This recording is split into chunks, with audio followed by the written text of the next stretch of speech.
Dear students, आज हम आपको एक्सरसाइज 2.2 के नेक्स्ट सवाल बताएंगे। हमने एक मैसेज सेंड किया था, आपसे पूछा था कि 2.2 के सवाल हो गए या नहीं हुए हैं। किसी भी बच्चे का रिप्लाई नहीं आया, इसका मतलब आप लोगों से नहीं हुआ है। कम से कम रिप्लाई तो दे दो। रिप्लाई कर देते तो मैं ये वीडियो पहले ही बना करके डाल देता, ठीक है ना, कल ही डाल देता। लेकिन मैं आपका इंतज़ार कर रहा था कि भाई सवाल हुए या नहीं हुए। हो गए हों तो आगे चलें, और नहीं हुए तो समझें। अब किसी का रिप्लाई नहीं आया तो हमने सोचा कि नहीं हुए होंगे, तो हम आपको बता रहे हैं। अब देखिए क्वेश्चन नंबर 11 जो है, क्वेश्चन नंबर 11 ये क्या कह रहा है। बाई चुंग के पिताजी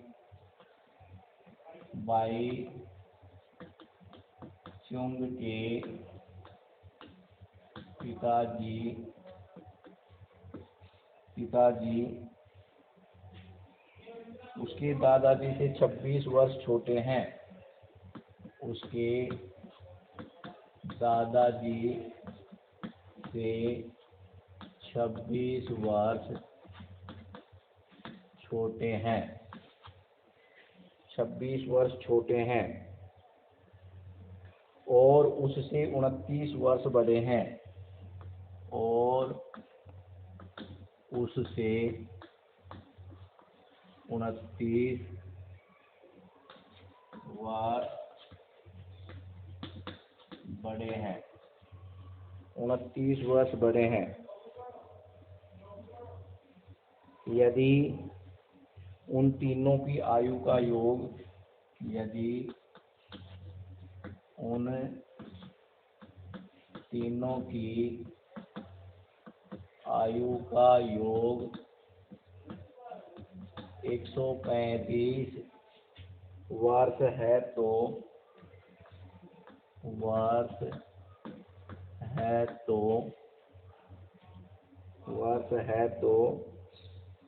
उनकी आयु अलग अलग ज्ञात कीजिए। उनकी आयु अलग अलग ज्ञात कीजिए।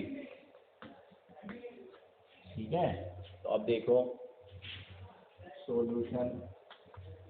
बाई चुंग जो है, इसके पिताजी की जो आयु है, बाई चुंग का जो पिताजी है उसके दादाजी से 26 वर्ष छोटे हैं।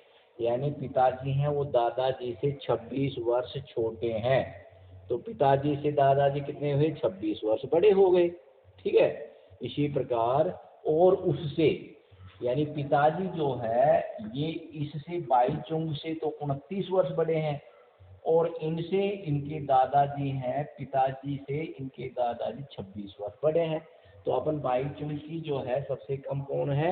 बाई चुंग है। इसकी उम्र अपन मान लेते हैं। माना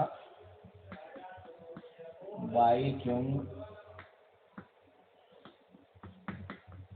की आयु, वर्तमान आयु तो यह आयु बराबर x वर्ष है। ये हमने मान लिया कि इसकी आयु x वर्ष है। आप प्रश्नानुसार क्या है देखना, अब ये सारा प्रश्न के अनुसार चलेगा। पिताजी की आयु क्या है? कि आयु किसके पिताजी की? बाई चुंग के पिताजी की आयु। बाई चुंग के पिताजी जो हैं वो बाई चुंग से 29 वर्ष बड़े हैं। तो बाई चुंग x है तो 29 इसमें जोड़ दो, 29 वर्ष बड़े हो गए। उसके बाद दादाजी की आयु बराबर, दादाजी की आयु ये क्या हो गई? हाँ बेटा, दादाजी की आयु जो है उसके पिताजी की आयु से 26 वर्ष अधिक है। ठीक है ना, दादाजी पिताजी से 26 वर्ष बड़े हैं या पिताजी दादाजी से 26 वर्ष छोटे हैं, दोनों एक ही बात है। ठीक है ना, जैसे मान लीजिए मैं हूँ, ये विद्यार्थी मेरे से 6 साल छोटा है, तो मैं इससे 6 साल बड़ा हूँ, समझिए ना। तो अब दादाजी की क्या हो गई कि x प्लस 29 उसके पिताजी की है, और इसमें अपन 26 को और जोड़ देते हैं। क्या आ गया, x प्लस 9 6 15 का 5 हासिल की 1 2 2 4 1 5 x प्लस 55 वर्ष दादाजी की उम्र। ठीक है ना। अब प्रश्नानुसार चल रही है सारी कंडीशन। तो अब क्या है, तीनों की उम्र का योग, यानी तीनों की आयु का योग जो दे रखा है वो क्या दे रखा है, 135। ठीक है, वर्ष दे रखा है। अब देखो तीनों की, भाई चुंग की आयु x प्लस पिताजी की आयु x प्लस 29 प्लस दादाजी की आयु x plus 55 is equal to 135। अब ये अपने पास समीकरण बन गया। तो x x x 3 बार है, जुड़ करके 3x हो गई, प्लस इनको जोड़ देते हैं 9 और 5 14 का चौका हासिल की 1 7 और 1 8 84 इज इक्वल टू 135। ठीक है ना। अब बताया था हमने पक्षांतरण करने पर क्या हो जाएगा, 3x चर राशि को बाएं पक्ष में रखते हैं और 135 अपने घर में है अचर राशि, 84 इधर जाएगा तो इधर प्लस का था इधर माइनस का हो जाएगा। ठीक है। अब इसमें से इसको घटा दिया जाता है, 3x बराबर 5 में से 4 गया 1, 13 में से गए तो 5 बचे, 13 में से 8 गए तो 5 बचे, और x का मान निकाला तो क्या हुआ 51/3 इज इक्वल टू 3 एकम 3 बचे 2 3 7 21 बराबर 17। तो x का मान कितना आ गया, 17 आ गया। ठीक है। तो अब क्या हो गया कि अतः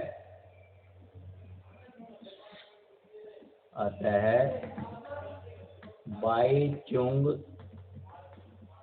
की आयु जो है वो कितनी आ गई, 17 वर्ष आ गई। ठीक है, 17 वर्ष आ गई। उसके बाद पिताजी की आयु,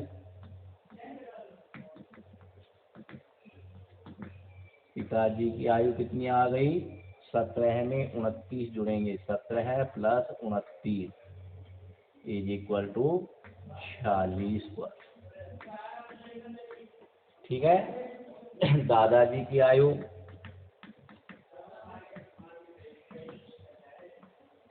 बराबर दादाजी कितनी है, x प्लस 55, तो 17 प्लस 55 इज इक्वल टू 7 5 12 का 2 हासिल की 1 6 1 7 72 वर्ष। देखता हूँ लास्ट की ये चीजें आ रही हैं कि नहीं आ रही हैं अपने उसमें। चलो सही है, 72 वर्ष। ये सारे क्या है अपने पास आंसर उत्तर। ठीक है ना। तो इस प्रकार से अपन करते हैं, बाई चुंग की आयु को x माना, पिताजी इससे 29 वर्ष बड़े हैं तो x प्लस 29, दादाजी इससे 26 वर्ष बड़े हैं तो x प्लस 29 में 26 जोड़ दो x प्लस 55 वर्ष। ठीक है। प्रश्न के अनुसार क्या दे रखा है, तीनों की आयु का योग 135 दे रखा है, तो इनको सबको जोड़ के 135 के बराबर रख देते हैं, समीकरण बन जाता है, सरल कर लेते हैं, उत्तर आ जाता है। ठीक है। अब देखिए इसके बाद है क्वेश्चन नंबर 12।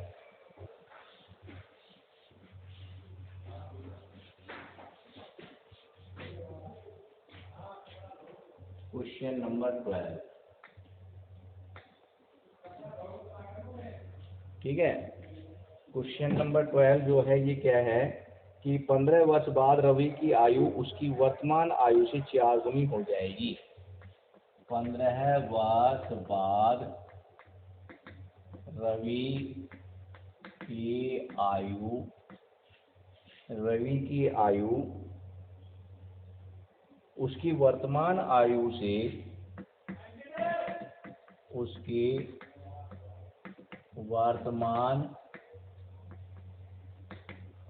से, वर्तमान आयु से 4 गुनी हो जाएगी, 4 गुनी हो जाएगी। ठीक है ना, हो जाएगी। तो रवि की वर्तमान आयु क्या है, रवि की वर्तमान आयु क्या है?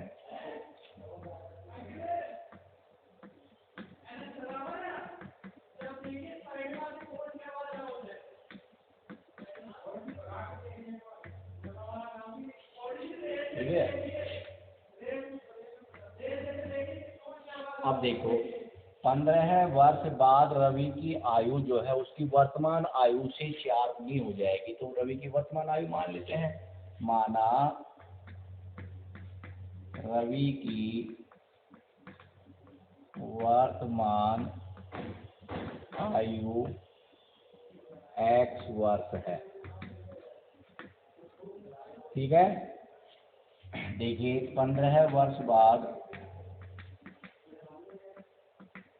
रवि की आयु, आज मेरी आयु 50 वर्ष है, तो 5 साल बाद कितनी हो जाएगी? 50 और 5 55, जुड़ गए ना। वर्तमान आयु क्या है मेरी? 50 है। 5 साल बाद तो बाद वाली जो है वो वर्तमान में जुड़ जाती है। तो रवि की वर्तमान आयु क्या है? x है, प्लस 15 साल बाद कितनी हो जाएगी? x प्लस 15 वर्ष हो जाएगी। ठीक है बेटा, ये हो गया। अब प्रश्नानुसार क्या है?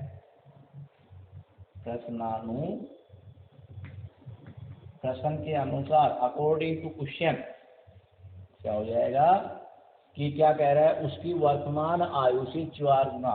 15 वर्ष बाद आयु कितनी है उसकी? x प्लस 15 है।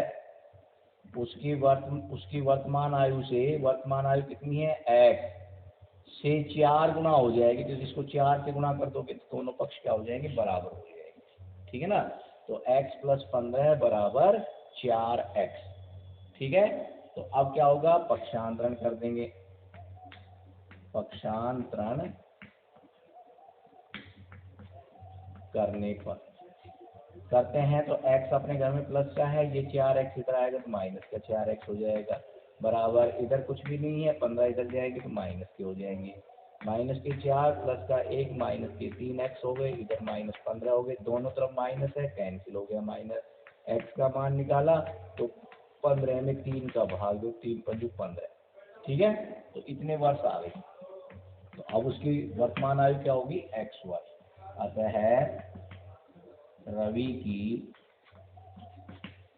वर्तमान आयु 5 वर्ष है। ठीक है ना, ये आंसर आ गया। आगे बात समझे तो इस प्रकार से करते हैं। इसके बाद देखिए क्वेश्चन नंबर 13।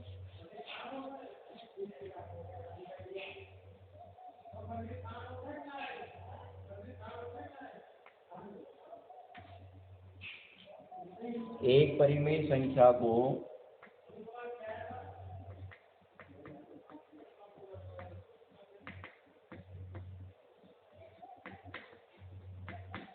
एक परिमेय संख्या को 5/2 से गुणा कर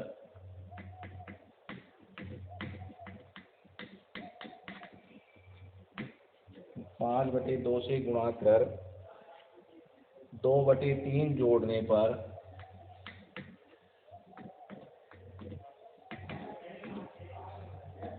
2/3 जोड़ने पर -7/12 प्राप्त होता है। -7/12 प्राप्त होता है।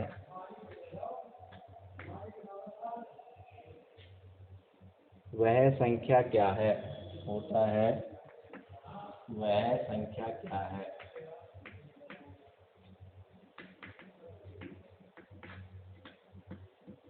ठीक है, अब इसको करते हैं।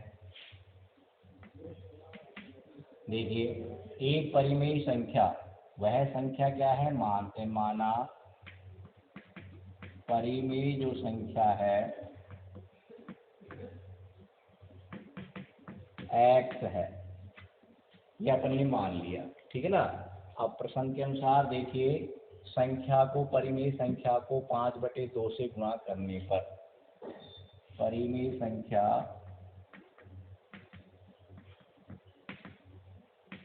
x को 5/2 से गुणा करने पर क्या हो जाएगा, x गुणा में 5/2 यानी 5/2x या 5x/2। ठीक है। उसके बाद क्या है, गुणा करने पर, गुणा कर दिया, उसके बाद जो गुणनफल आया ना उसको 2/3 जोड़ने पर, गुणनफल में 2/3 जोड़ने पर प्राप्त संख्या बराबर 5/2x प्लस 2/3 जोड़ दिया अपन ने। अब अपने पास ये हो गया, जोड़ने पर ये संख्या हो गई, तो ये संख्या ये प्राप्त होती है, तो ये दोनों बराबर हैं। ठीक है। प्रश्नानुसार क्या हो जाएगा कि 5/2x प्लस 2/3 बराबर -7/12।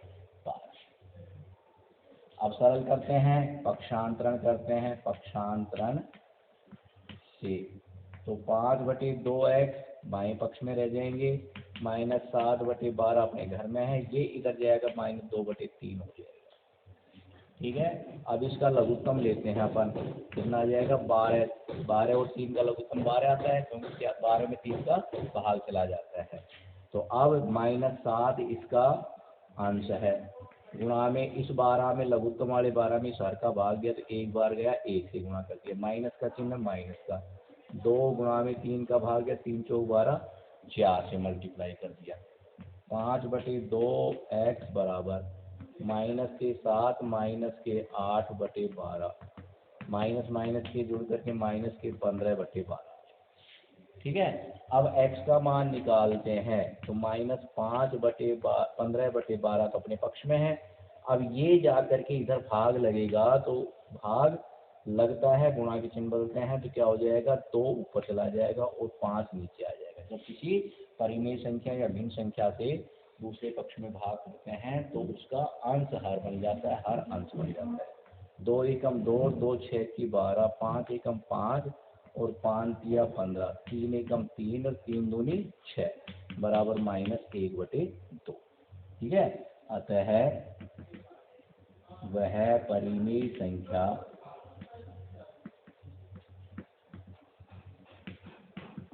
-1/2 है। ठीक है ना, बराबर -1/2। इस प्रकार से अपन सवाल करते हैं। आगे बात सुनने नहीं आए तो मेरे से पूछ लेना, पूछते नहीं हो आप।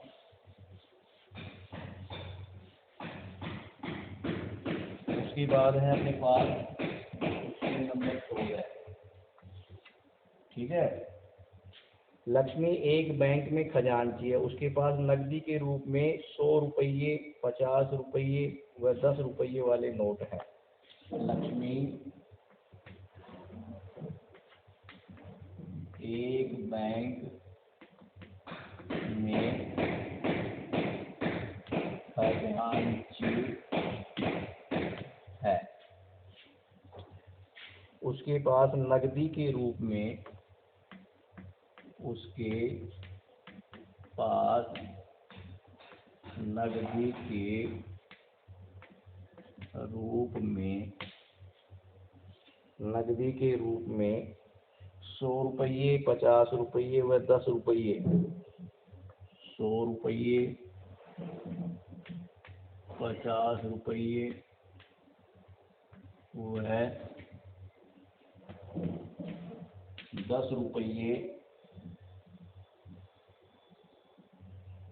वाले नोट हैं, वाले नोट हैं। उसके बाद कह रहा है उनकी संख्याओं में क्रमशः, उनकी संख्याओं में क्रमशः 2:3:5 का अनुपात है, का अनुपात है, और उनका कुल मूल्य, और उनका कुल मूल्य 400,000 या 4 लाख रुपये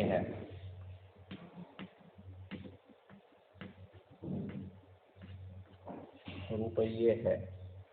उसके पास प्रत्येक प्रकार के कितने कितने नोट हैं?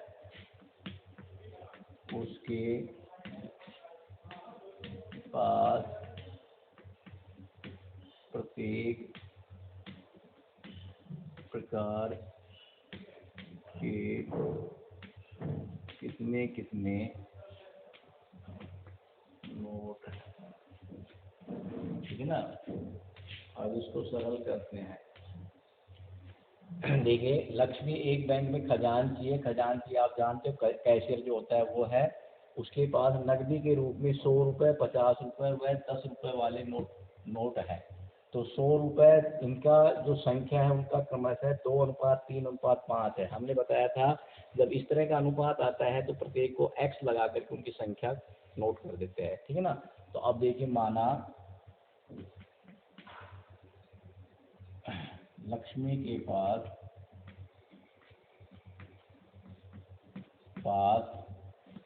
100 रुपये, 50 रुपये, एक साल लिख देता हूँ, और 10 रुपये के नोटों की संख्या क्रमशः 100 रुपये के तो 2 के साथ x लगा, 2x हो गया। 50 के 3 के साथ x ये, और 10 के 5x ये कर दिया हमने। अलग अलग कितने थे? लक्ष्मी के पास 100 रुपये के नोटों की संख्या 2x, 50 रुपये के 3x, और 100 रुपये के 10 रुपये के 5x। ये 10 है, 100 नहीं है, 10 ठीक है ना। 10 रुपये के कितने हैं? 5x है। ये है। अब उसके बाद क्या रहा है? उनकी संख्याओं में ये है, और उनका कुल मूल्य इतना रुपए दे रखा है। तो अब देखो, 100 रुपये के नोटों की संख्या ये है, तो 100 रुपये के नोटों की कुल राशि कितनी हो जाएगी? टोटल राशि कितनी हो जाएगी? इसको इससे मल्टीप्लाई कर देते हैं। ठीक है ना। 100 रुपये के से प्राप्त जो राशि है, ठीक है ना, प्राप्त राशि कह दो या कुल राशि कह दो। 100 रुपये के नोट से उसके पास कितने रुपए हैं? ठीक है ना, 100 रुपये के तो कितने हो जाएंगे? 100 गुणा में 2x बराबर 200x, यानी इतने रुपए। तो 100 के नोट हैं, उनको जब गिनती करते हैं तो 200x रुपए आते हैं। ठीक है। 50 वाले हैं, इसमें कितनी हो जाएगी?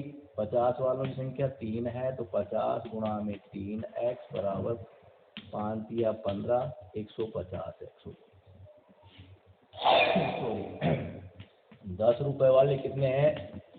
ये 5x हैं, तो 10 गुणा में 5x बराबर 50x।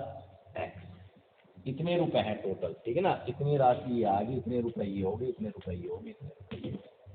आगे बात समझे। ये नोट की राशि है 100 रुपए। एक नोट की राशि 100 रुपए है, तो इतने नोटों की, ये नोटों की संख्या है, तो इन दोनों को मल्टीप्लाई कर देंगे तो कितने आ जाएगी? 100 रुपए से प्राप्त राशि हो जाएगी। ठीक है ना। अब प्रश्नानुसार क्या है?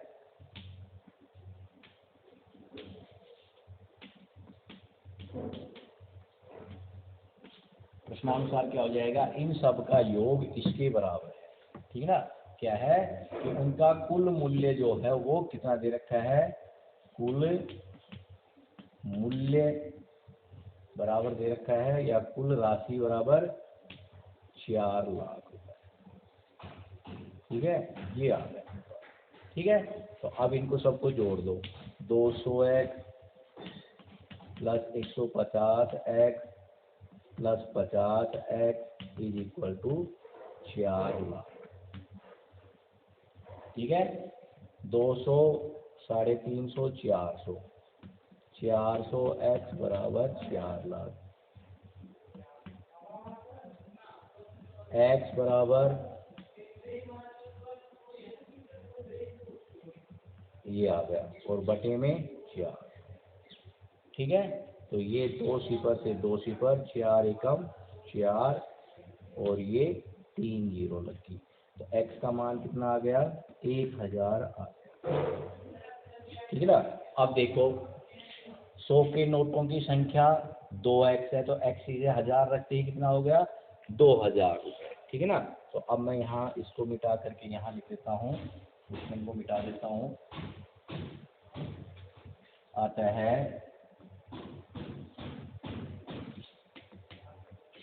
100 के नोटों की संख्या जो है वो बराबर 2x है, बराबर 2 गुणा में 1000 इज इक्वल टू 2000। ठीक है। इसी प्रकार 50 के नोटों की संख्या कितनी है? 50 के नोटों की संख्या 3x है, तो 3 गुणा में 1000, ये 3000। और इसी प्रकार 10 के नोटों की संख्या 5 है, 5 गुणा में 1000, ये आ गए 5000। ठीक है ना। ये आगे बात समझे। तो इस प्रकार से अपन क्या करते हैं कि अनुपात दे रखा है, तो 100 के नोट, 50 के नोट, 10 के नोट का अनुपात 2:3:5 दे रखा, सबके साथ x लगा दिया, नोटों की संख्या मान लिया अपन ने। इसको इससे मल्टीप्लाई कर दोगे तो 100 के नोट की जो राशि है वो आ जाएगी, इससे इसको करोगे तो वो राशि आ जाएगी, इसको इससे करोगे ये राशि। इन सब का योग जो दे रखा है वो 4 लाख दे रखा है, तो सबको जोड़ के 4 लाख के बराबर रख दो। x का मान निकाल लो। x का मान यहाँ रखते ही 2000, यहाँ रखते ही 3000, यहाँ रखते ही 5000। ठीक है। इस प्रकार अब देखो क्वेश्चन नंबर 15 है।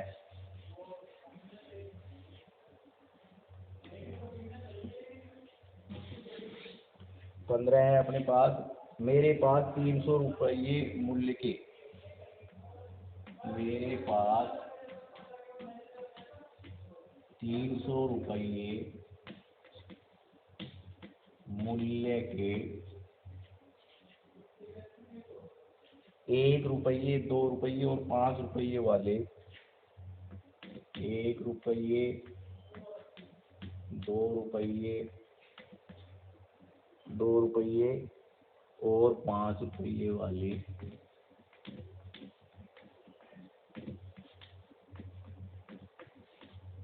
5 रुपये वाले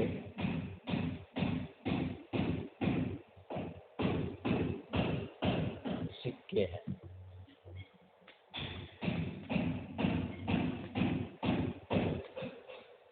सिक्के हैं। ठीक है ना। उसके बाद क्या है? 2 रुपये वाले सिक्कों की संख्या, 2 रुपये वाले सिक्कों की संख्या 5 रुपये वाले सिक्कों की संख्या की, 5 रुपये वाले सिक्कों की संख्या की 3 गुनी, तिगुनी, तिगुनी, तिगुनी है, तिगुनी है। ठीक है। और सिक्कों की कुल संख्या, और सिक्कों की कुल संख्या, सिक्कों की कुल संख्या 160 है। मैं क्वेश्चन इसलिए उतार रहा हूँ कि किसी बच्चे के पास किताब नहीं हो तो उतार। मेरे पास प्रत्येक प्रकार के कितने कितने सिक्के हैं? मेरे पास प्रत्येक प्रकार के कितने कितने सिक्के। ठीक है ना। अब देखो मेरे पास 300, टोटल 300 रुपये है, जिसमें 1, 2 और 5 रुपए वाले सिक्के हैं मेरे पास। ₹2 वाले सिक्के की संख्या है वो ₹5 वाले सिक्कों की संख्या की 3 गुनी है। तो अपन ₹5 के सिक्के वालों को मान लेते हैं। माना ₹5 के सिक्कों की संख्या x बराबर x है या x है। ठीक है। तो अब देखो ये सब प्रश्न के अनुसार चलता है, प्रश्नानुसार, कि ₹2 वाले सिक्के हैं वो ₹5 वाले सिक्कों की संख्या से 3 गुने हैं। तो अब क्या आ जाएगा, इसलिए ₹2 के सिक्कों की संख्या क्या हो जाएगी, इसका 3 गुना, तो 3 गुना का मतलब 3x, x का 3 गुना 3x, x का 5 गुना 5x, x का 2 गुना 2x। ठीक है। इस प्रकार से x का चौथाई x/4, x का तिहाई x/3, x का आधा x/2, इस प्रकार से होता है। ठीक है ना। तो ये ध्यान रखना है। अब अपने पास क्या आगे, 5 के आगे, 2 के आगे, अब कुल सिक्के कितने हैं, 160। तो इन दोनों को जोड़ करके 160 में से घटा देंगे तो ₹1 वाले सिक्कों की संख्या आ जाएगी। ठीक है ना। तो ₹1 के या ₹1 वाले सिक्कों की संख्या या के सिक्कों की संख्या। टोटल संख्या हमारे पास 160 है, जिसमें से इन दोनों को जोड़कर घटा देते हैं, 3 और 1 4x। ये ₹1 के सिक्कों की संख्या आ गई। ठीक है। तो अब क्या है, और सिक्कों की कुल संख्या इतनी है, मेरे पास ₹300 है, तो ₹5 के सिक्कों से की संख्या इतनी है, राशि 5 है, तो इन दोनों को मल्टीप्लाई कर देंगे तो क्या आ जाएगा, ₹5 के सिक्कों से प्राप्त राशि आ जाएगी। ठीक है ना, प्राप्त मूल्य आ जाएगा। ठीक है। तो क्या है, ₹5 के सिक्कों से प्राप्त मूल्य या राशि बराबर 5 गुणा में x 5x। ₹2 वाले सिक्कों से प्राप्त मूल्य 2 गुणा में 3x बराबर 6x। ₹1 वाले सिक्कों से प्राप्त कुल राशि 160 माइनस 4 इसकी संख्या है, और इसको 1 से मल्टीप्लाई कर देते हैं तो यही आ जाए, गुणा में 1 बराबर 160 माइनस 4x। इतने आ गए, ये सब रुपए आ गए, इतने रुपये प्राप्त हो गए। अब प्रश्न के अनुसार, प्रश्नानुसार तो अपना चल ही रहा है, प्रश्न के अनुसार तो अपना चल ही रहा है। इसको मैं बोल रहा हूँ, आप सुन लेना। अगर मैं जल्दी में शॉर्ट में लिख जाता हूँ तो आप समझ जाते हो, समझ जाना आप। ठीक है ना, क्योंकि मैं बोल रहा हूँ। प्रश्नानुसार क्या है कि मेरे पास कुल रुपए कितने हैं, ₹300 है। इधर कितने कितने प्राप्त हुए, 5x 6x और 160 माइनस 4x। इन सबको जोड़ देते हैं, 5x plus 6x plus 160 minus 4x, जोड़ दिया सबको, और ये टोटल मिला के अपने पास 300 है। तो अब क्या करते हैं, x को इधर ऊपर लेते हैं, 5 और 6 11x माइनस 4x ये रहे, इज इक्वल टू 300 अपने घर में है, ये इधर जाएगा माइनस 160 हो जाएगा। 11 में से 4 गए तो 7x आ गए, बराबर 300 में से 160 गए तो 140 आ गए। x का मान निकाला, 140 में 7 का भाग दिया, 7 दूनी 14 बराबर 20 आ गए। तो x का मान कितना आ गया, 20 आ गया। तो x किसको माना था, ₹5 के सिक्कों की संख्या मानी थी। ठीक है ना। तो अब क्या हो जाएगा, आता है, यहाँ लिख देता हूँ, आता है ₹5 के सिक्कों की संख्या बराबर 20 तथा ₹2 के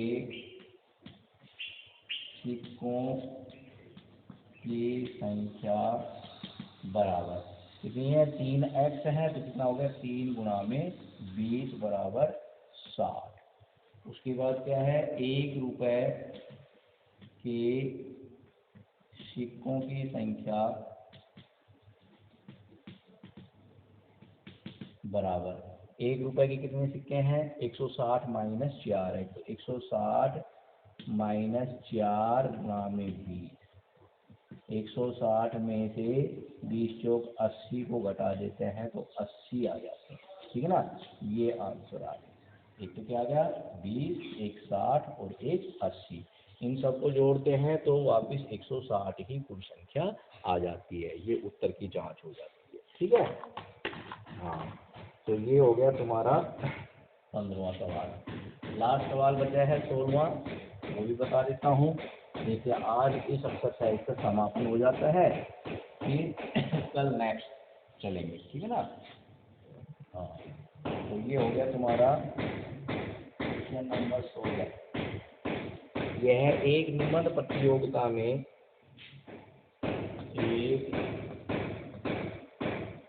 निबंध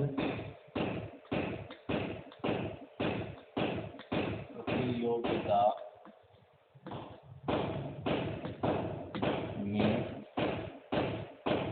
आयोजकों ने तय किया कि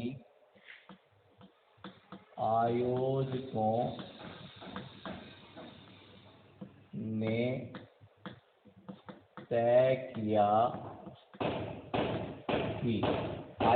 होते हैं? जो आयोजन करते हैं, निबंध प्रतियोगिता का आयोजन किया है, ठीक है ना। तय किया कि प्रत्येक विजेता को 100 रुपये, प्रत्येक विजेता को 100 रुपये, यानी जो जीतने वाला है उसको 100 रुपये प्रत्येक को, जो जीतता है उसको, ठीक है ना। विजेता जीतने वाला रुपये, और विजेता को छोड़कर प्रत्येक प्रतिभागी, और विजेता को छोड़कर प्रत्येक प्रतिभागी मतलब भाग लेने वाला प्रतिभागी को 25 रुपये के रूप में दिए जाते हैं, को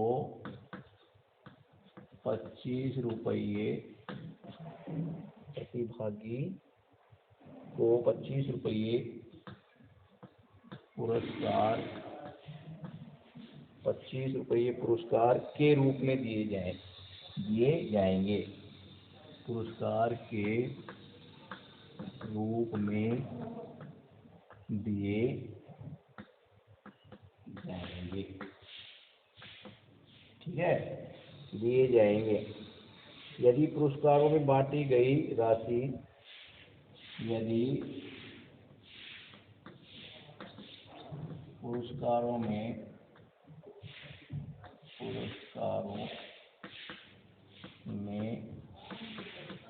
बांटी गई राशि या बांटी जाने वाली राशि, बांटी गई राशि 3000 रुपये थी,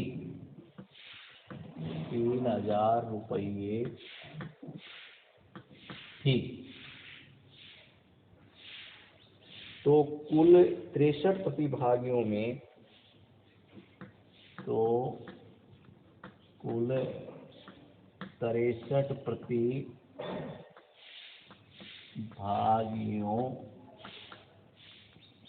में विजेताओं की संख्या क्या कीजिए।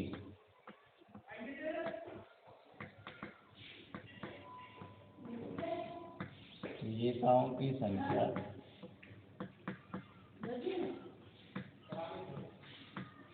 ज्ञात कीजिए, ठीक है। अब देखो, बहुत आसान है। एक निबंध प्रतियोगिता में आयोजकों ने तय किया, जो आयोजन किया था उन्होंने तय किया कि प्रत्येक विजेता को, जो भी विजय होगा, जितने परसेंट मार्क्स वगैरह ये कर दिया कि इतने परसेंट मार्क्स जो लेकर आएगा वो विजेता कहलाएगा, और विजेता को 100 रुपये दिया जाएगा प्रत्येक को, यानी एक विजेता को, ठीक है ना। और विजेता को छोड़कर, विजेता जो है उनको छोड़कर जो प्रतिभागी थे, जितने भी बच्चे बैठे हुए थे उनमें विजेता को छांट लिया। शेष बचे जो बच्चे थे वो प्रतिभागी के रूप में थे, उनको प्रत्येक को यानी एक बच्चे को 25 रुपए के पुरस्कार के रूप में दिया जाएगा। ठीक है ना, ये उन्होंने डिसाइड किया। अब पुरस्कारों में बांटी गई राशि के 3000 रुपये उन्होंने बांटे थे। ठीक है, तो कुल 63 प्रतिभागी थे। कितने थे? 63। उनमें से विजेताओं की संख्या ज्ञात करनी है, तो अपन विजेताओं की संख्या को मान लेते हैं। माना विजेताओं की संख्या है वो x है। ठीक है, विजेताओं को छोड़कर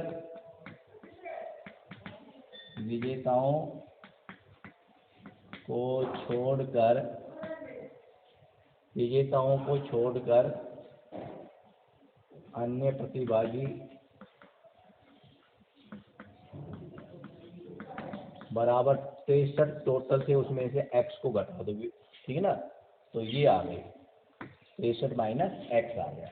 तो अब क्या है, ये तो संख्या आ गई अपने पास। आगे बात सुनने।